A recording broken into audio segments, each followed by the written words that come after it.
Welcome back to another episode of 40 Facts About the 40K Universe. I am your host, Gersh1, and today we're going to be talking about the demons of Khorne as we get into Flesh Hounds. If you're new to the channel, subscribe. We post Warhammer 40K lore videos every single day. If you have any suggestions, please comment down below. And if you enjoy our content, thank our patrons on Patreon. It's because of them that we can do this. Link in the description if you guys want to support. But with that said, let's get into 40 facts on the Flesh Hounds of Khorne. The Flesh Hounds of Khorne are the demonic manifestations of the blood god's single-minded desire to hunt down and eviscerate anything that moves. The god of war created these bloody-minded beasts from his own essence, and now they act as his own personal bounty hunters, stalking the enemies of the chaos god of murder. Though most people that have seen these beasts have suffered a grotesque end, as their entrails are ripped out of their stomachs and their flesh scraped off the bone. The few Imperial savants that have managed to write down the eyewitness testimony of these blood-curdling creatures describes them as bestial demons that resemble a nightmarish wolf-reptile hybrid with thick scaled hides that even an Imperial guardsman's bayonet struggles to pierce. The demon's muscular jaws make up the majority of their massive heads. Two beady little eyes rest on top of the blunt maw, full of sharp, shredding teeth.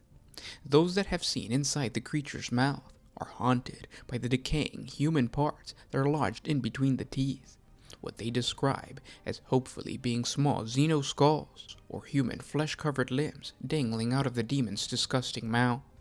These creatures are portrayed as muscle-bound, four-legged juggernauts that can tip over an Imperial vehicle with a well-timed charge. So brawny are these demons that their steps make crushing footprints even on ferrocrete surfaces.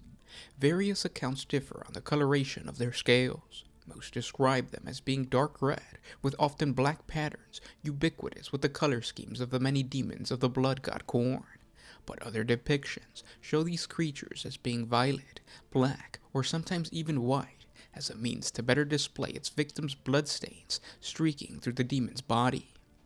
Various horns protrude from the demon's skulls.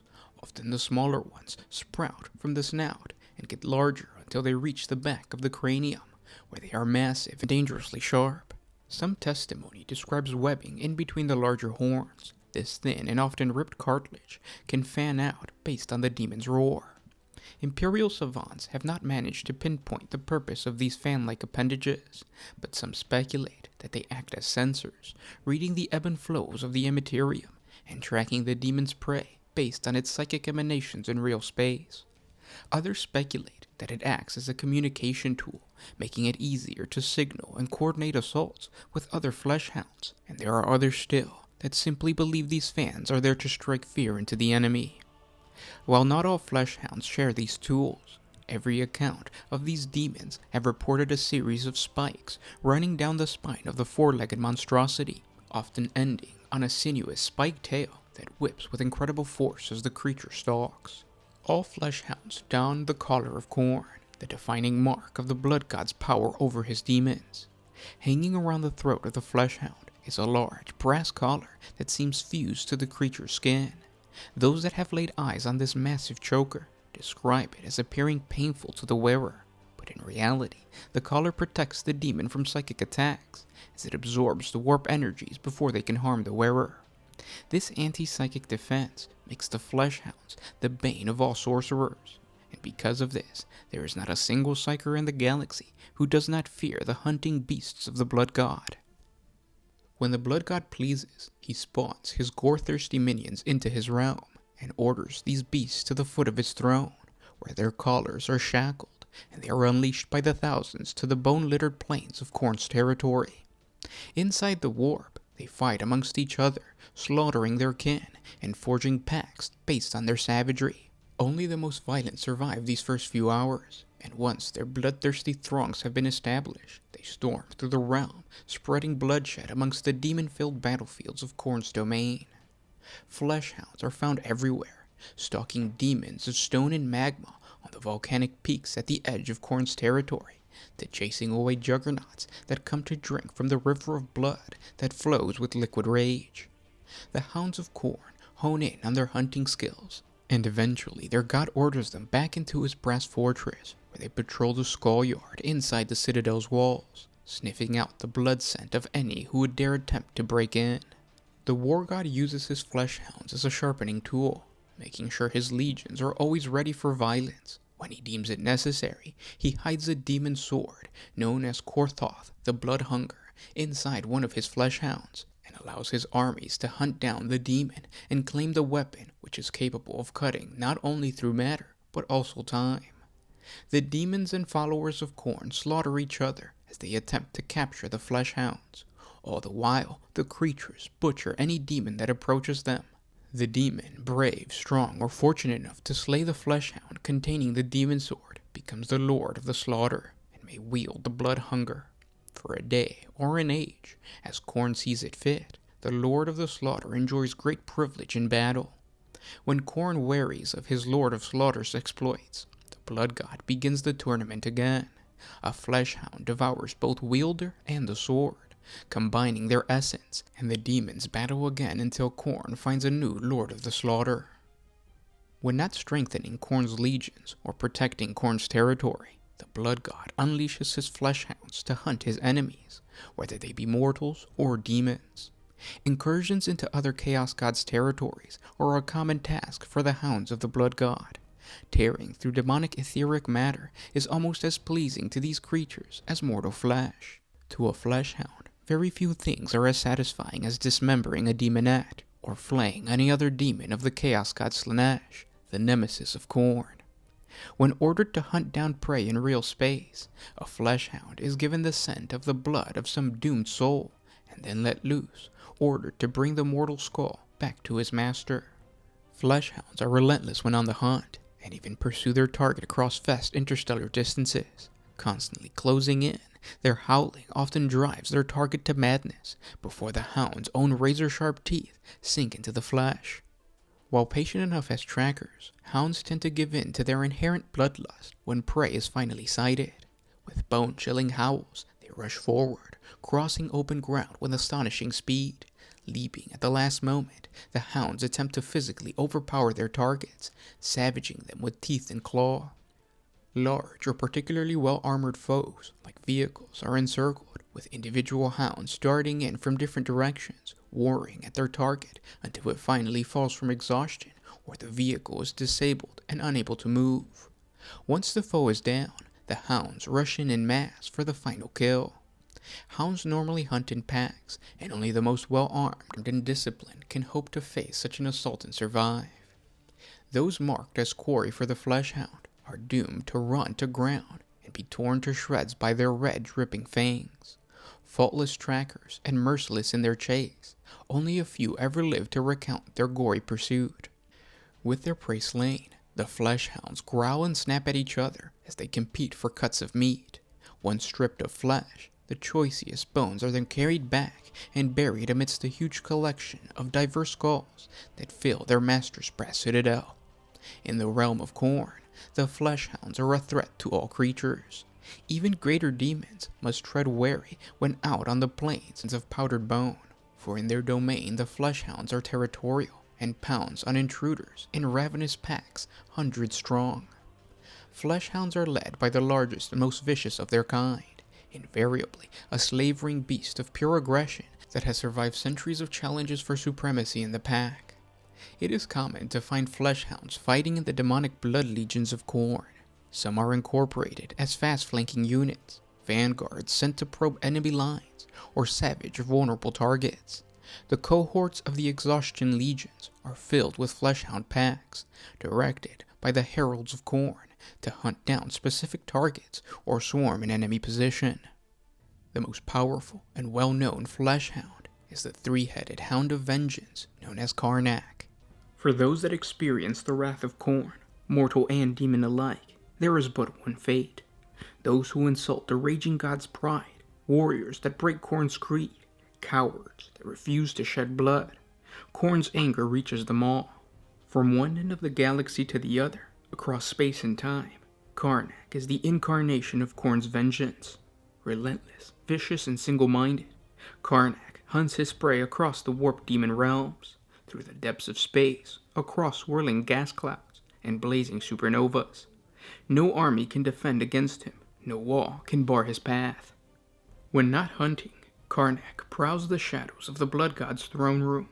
Karnak is ever vigilant, for he has 3 heads, and while one feeds on the bones of Khorne's sacrifices, the other 2 keep watch.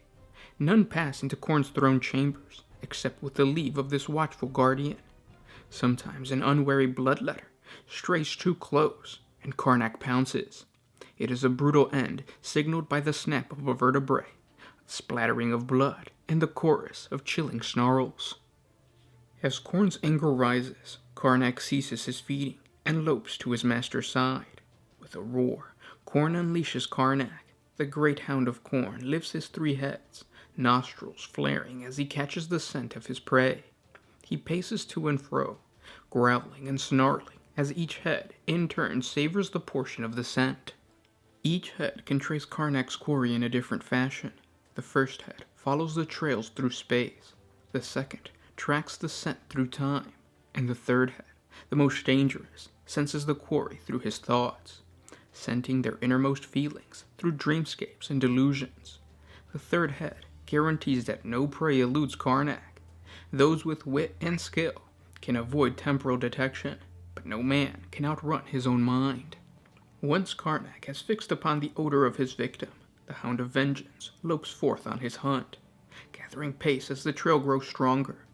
Karnak bounds from realm to realm, flashing across insubstantial landscapes of nightmares, leaping from star to star. His growls echo in the dreams and the waking thoughts of his target, and his prey is overwhelmed by the foreshadow of approaching doom. Karnak's howl resounds across space and time, drawing other flesh hounds to the chase. As the pursuit covers leagues and light years, a pack of slavering beasts form around Karnak, hungry for the kill. Their howls join the roar of their leader as they approach their prey. In a frenzy of fang and blood, Karnak and his demon pack strike, tearing through anything in their path. Their quarry is quickly cornered, and Karnak strikes, tearing hunks of flesh, eviscerating and dismembering with his metallic claws. In the end, with the flopping, shredded remains of their victim clasped tightly in all 3 jaws, Karnak hurtles back to Khorne's throne room to present his gift to his master. There, a pleased blood god invariably adds the skulls to the ever-growing pile upon which his throne sits. As befits Karnak's favored status, he has been gifted with a superior version of the brass collar worn by other flesh hounds. Possessed of Khorne's hatred for sorcery, this thick metal band withstands psychic powers as easily as his scaled skin repels rainwater. Karnak always remembers those psychers who dare cast their despised magic at him in battle. Though it may take years, the hound will inevitably have his vengeance, and once his prey has been killed, he will take great satisfaction in chewing up its sorcerer's bones. And those were 40 facts on the Flesh Hounds of Khorne. I hope you guys enjoyed this video. If you did, share it with your friends, Facebook, Reddit, whatever social media you guys use. It really helps out the channel when you guys do so. So thank you guys ahead of time for all those who tag us on Twitter or Instagram, Facebook, letting us know that you're watching our videos. And then it's awesome to see the inspirational things that you guys create while listening to us read the lore. So thank you guys for that. We also have a Patreon, link in the description. It's just $1 a month. That's another way you guys can help us out. But yeah, Flesh Hounds are awesome. Flesh Hounds are a unique variant to the Demons of Khorne, because the one thing I kind of noticed about Khorne, and the thing that kind of always pushed me away from Khorne, is that they're very stereotypical in the way their demons are depicted. So when you look at a Bloodthirster, when you look at a Bloodletter, it's basically just your stereotypical demon that you would find in any other sci-fi or fantasy setting. Whereas if you deal with Nurgle, Slaanesh, Tzeentch, they're all very unique to 40k. I find the same thing with these Flesh Hounds. Flesh Hounds kind of have a cool, unique 40k vibe. That's not the typical Khorne demon running around. So it's really refreshing to read the lore and understand these creatures.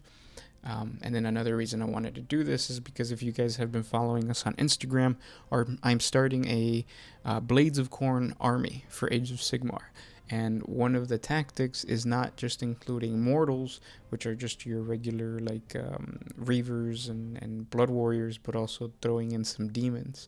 So I want to read the lore on the demons, read the lore on Khorne, just to improve my gameplay, because I'd like to tie in like lore to the battles that we actually play. So that's why I'm reading, or you guys are going to see me reading a lot of Khorne demon and Khorne lore, because it kind of transfers over to Age of Sigmar pretty easily. They're built kind of the same, and the lore is kind of the same. So expect that in the future. Now, if you guys have any suggestions for tactics for the Age of Sigmar Blades of Khorne army, please comment down below. I need all the help that I can get. I'm going up against Beastclaw Raiders. I'm going up against the Night Haunt.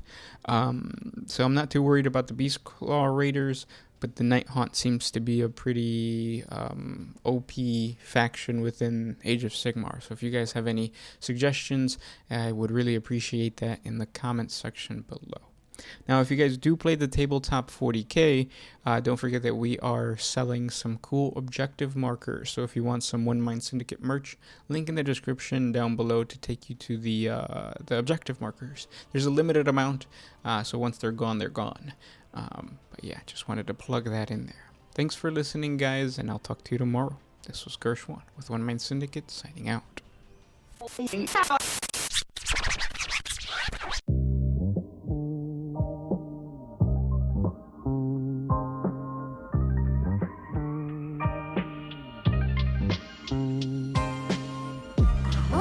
used to put my freedom first, and then